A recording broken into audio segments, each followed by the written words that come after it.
साहब आ गए हैं, आप इस्तकबाल के लिए गए, क्या आपको बुलाएंगे? जी, इस्तकबाल के लिए बुलाया नहीं जाता। इस्तकबाल वो सियासी बात। जी आप गए नहीं इस्तकबाल के लिए? नहीं, मैं वहाँ नहीं था जनाब। ये बताएं सर, आप तो अवामी आदमी, जी, अवामी इज्तिमा में रहने से आप खुशी देखते हैं, तो ये बड़ा इज्तिमा हुआ है, उसमें आप जो नहीं गए, आपको इज्तिमा इतना बड़ा अच्छा नहीं लगा? नहीं मेरे भाई, इज्तिमा में जाना जरूरी नहीं होता, हर इज्तिमा में जाना। मैं नहीं गया, मैंने पहले भी जिक्र किया है। नहीं हो तो जी, सवाल तो बनता है। मैं पार्टी का सीनियर लीडर नहीं हूँ। लेकिन मियां जमरी में आप जाके लोकसभा को करें? जी, मैं अदालत में खड़ा हूँ। सर, आपकी बातों से इस तरह अंदाजा हो रहा है कि बहुत जल्द आप एक प्रेस कॉन्फ्रेंस करने वाले हैं, कोई नई पार्टी का जो है वो अनाउंस करने वाले हैं। मैं वो प्रेस कॉन्फ्रेंस कर रहा है, दूसरी जमात के लोग हैं हमारे।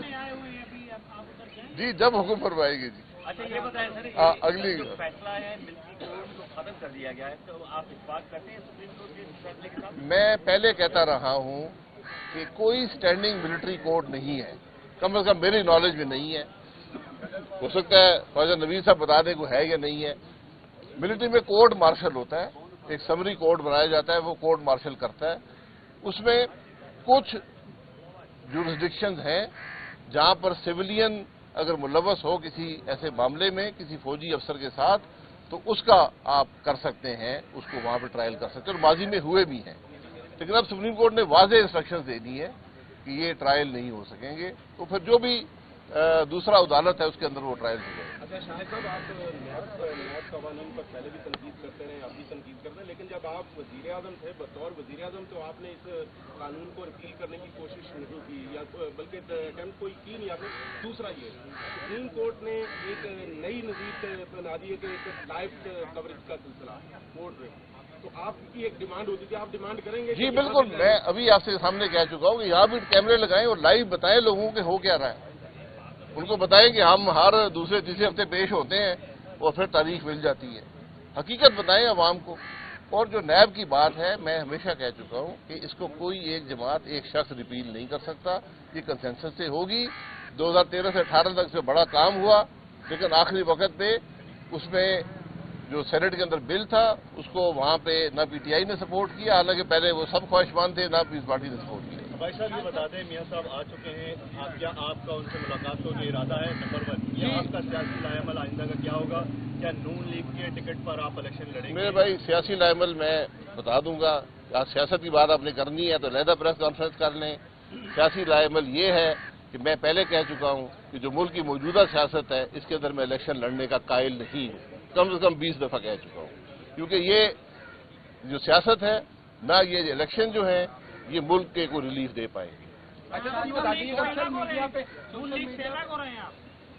मेरे भाई, मैं नून लीग से अलग हूं या ना हूं, सवाल ये नहीं है। मैं सवाल आपके सामने रखा है मुल्क की सियासत का। जिस इलेक्शन में ना अवाम को फायदा मिले ना मुल्क को फायदा मिले, जिस सियासत से मुल्क का नुकसान हो, अवाम का नुकसान हो, मैं उसका कायल नहीं। अच्छा सर, ये बता दीजिएगा, 76 साल गुजर चुके हैं, मुख्तलिफ सियासी अदवार गुजरे हैं, सियासी जमातें सामने आई हैं। ये बताइएगा, एस्टेब्लिशमेंट, आप जो मौजूदा इस वक्त सियासत चल रही है उसमें एस्टेब्लिशमेंट की इन्वॉल्वमेंट बहुत ज्यादा हो गई है, इस वजह से आप थोड़ी सी सियासत से अलग हुए हैं या कोई और मामला है? नहीं, देखिए, मैंने कहा ना, जो सियासत मुल्क के हक में ना हो, अवाम को रिलीफ ना दे सके, मैं उसका कायल नहीं हूँ। सर, आपसे लोग सवाल इसलिए कर रहे हैं कि आप 11 खिलाड़ियों में शामिल होते थे नून लीग की, इसलिए थोड़ा सा दूर है। मैं 11 खिलाड़ी में नहीं था, मैं दूसरे नंबर पे था। मैं देखिए, ये सियासत जो होती है ये आपका अपना काम होता है। मैं हमेशा सियासत को जिम्मेदारी समझा है और उसी को इस तरह काम किया है।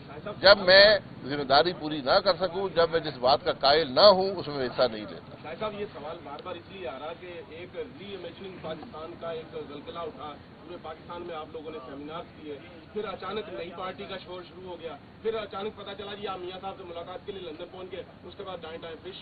ये आपकी एक सोच है। रीइमेजिनिंग पाकिस्तान इसलिए था कि जगाया जाए इन जमातों को, कि जागे और मुल्क के हालात को देखें कि मुल्क कहां पर है। आज बदकिस्मती ये है, आप मुझे एक सियासी लीडर का बयान दिखा दें जिसने मुल्क की बात की हो, जिसने अवाम की तकलीफ की बात की हो, उसके हल की बात की हो। आज बात सिर्फ होती है इक़्तिदार की, इक़्तिदार में कैसे आएंगे, हर कीमत पर आएंगे। ये सियासत का मैं कम से कम कायल नहीं। अच्छा सर, जो हो गई बात। आप जब तस्वीरें नहीं सुनते किसी की तो आपको कैसे पता कौन सा सियासतदान क्या कहता है? आपसे पता चल जाता है। अरे आजादी की बात करते हैं, आजादी सियासत भी है इस मुल्क में, आजादी सहाफत है। आजादी सियासत है। जितनी आजादी सहाफत है इतनी आजादी सियासत है। अच्छा, ये चीजें बेहद जुड़ी होती है। मौसम तब्दील हो रहा है मुल्क का, तो सियासी मौसम की तब्दीली नजर आ रही है आपको बतौर एक सीनियर? मैंने कहा सियासी मौसम की तब्दीली से क्या होगा? क्या मुल्क के मसाइल हल होंगे? मुझे वो तब्दीली चाहिए जिससे मुल्क के मसाइल हल हो, जिससे अवाम को रिलीफ मिले, ये मुल्क तरक्की करे। आप सब हजरात अपने हालात देखें कि आप आज के हालात क्या आपके बेहतर है। आज आप आम आदमी से सड़क पर पूछें, आपको पता चल जाएगा मुल्क के हालात क्या हैं। इसको हल करने के लिए कोई कोशिश हो रही है? मुझे तो नजर नहीं आती। नहीं, आप वज़ीर-ए-आज़म रहे तो आप बताएं, कोई हल बता दें। मैंने री इमेजिनिंग पाकिस्तान में हर रोज हल बताया है। जब तक आप आइन और कानून के मुताबिक सियासत नहीं चलेगी, मुल्क के निजाम नहीं चलेगा, रिफॉर्म्स नहीं होंगे, आपको मुल्क आगे नहीं बढ़ेगा। अच्छा सर, ये बताइए, मैं बार बार ये कहता हूँ, ये नैब रहेगा तो मुल्क नहीं चलेगा।